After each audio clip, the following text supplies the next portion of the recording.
नमस्कार, मी Avinash चिलेकर, PCB today मध्ये आपलं स्वागत आहे.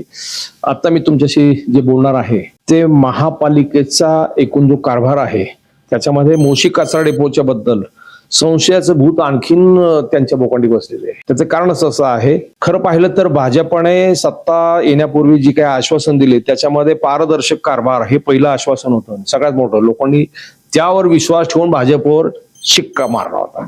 प्रत्यक्षामध्ये इथं सगळी लपवाछपी चालू आहे. महापालिका सर्वसाधारण सभा त्याचं लाईव्ह प्रक्षेपण सुरू केलं, जनतेने त्याचं स्वागत केलं, त्याला प्रतिसादही तितका मिळाला होता. पण त्या लाईव्ह प्रक्षेपणातून जनतेला नेमकं आज सभागृहात काय चाललंय यांची सगळी आबरू चव्हाट्यावर यायला लागली.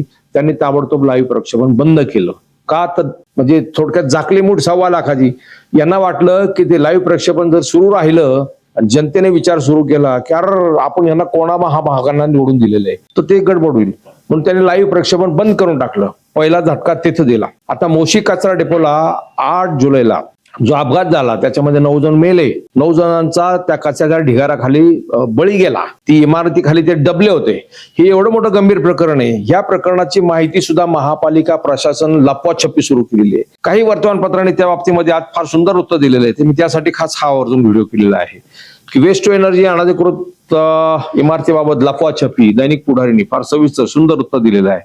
दुसरं, लोकमतने एक बातमी दिलेली आहे, कचरा डेपोतील अनधिकृत मजल्यांना जबाबदार अधिकाऱ्यांची पाठराखण, म्हणजे प्रकरण लपवण्यासाठी हे लोकमतचं वृत्त ते सुद्धा सविस्तर दिलेलं आहे. तिसरं, प्रभातने एक दिलेलं आहे, भ्रष्ट कारभार लपवण्यासाठी यंत्रणा अलर्ट मोडवरती. म्हणजे ह्या वर्तमानपत्रांनी ते जाणीवपूर्वक ज्या पद्धतीने बातमी दिलेली आहे ते पाहिल्यावरती मला लक्षात येतं. महापालिका अतिरिक्त आयुक्त तृप्ती सांडभोर त्यांच्याकडे काल पत्रकार गेले होते.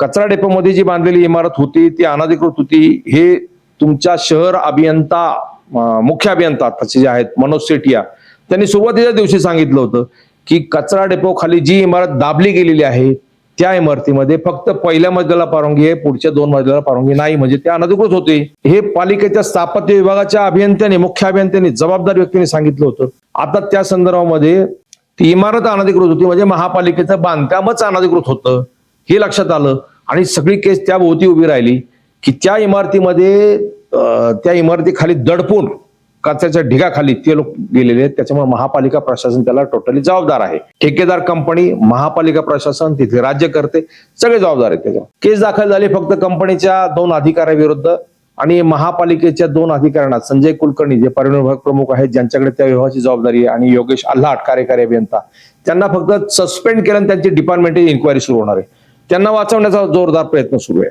महापालिका आयुक्त किती दाखवत असले मी पारदर्शक कारभार करतो वगैरे, प्रत्यक्षामध्ये जी कृती सुरू आहे त्याच्यातून लक्षात येते. फौजदारी गुन्हा दाखल झाला ते कंपनीच्या अधिकाऱ्यांविरुद्ध, परंतु महापालिकेच्या अधिकाऱ्यांविरुद्ध गुन्हा दाखवण्याला तयार नाही.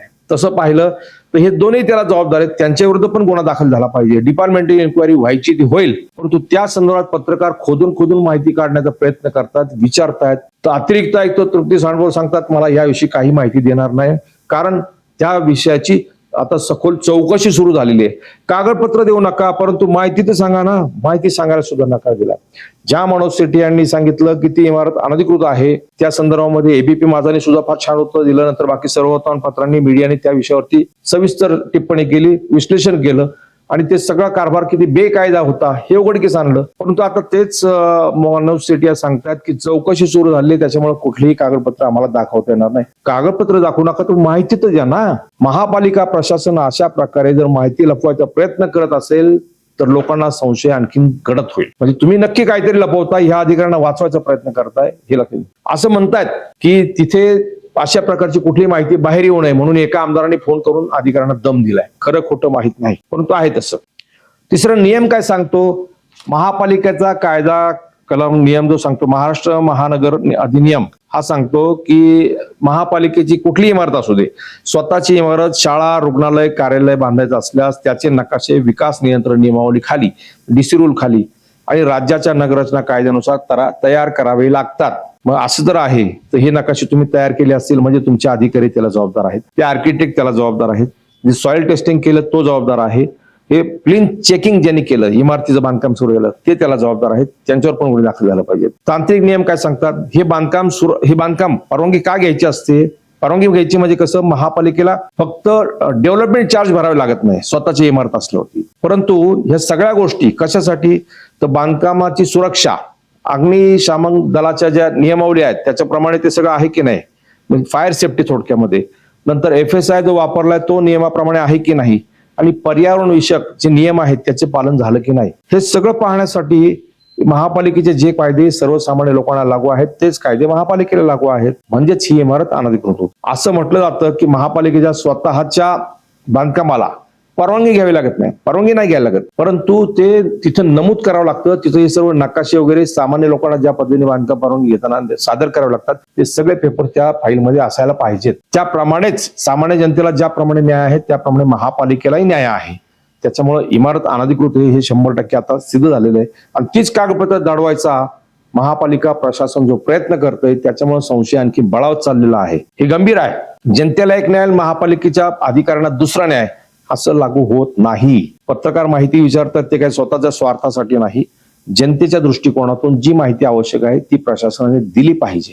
महापालिका सभेचं कामकाज तुम्ही लाईव्ह बंद केलं, इथली जनता मुरदाड आहे, त्याच्यामुळं त्याच्यावरती विशेष काय उद्रेक झाला नाही. संसदेचं कामकाज लाईव्ह सुरू आहे, विधानसभेचं लाईव्ह चालू आहे, महापालिकेच्या कामकाजाला एवढी काय धाड भरली, एवढ्या कोणत्या चोऱ्या माऱ्या करायच्यात तुम्हाला? याचा अर्थ टोपी खाली दडलं काय हे 100% आहे.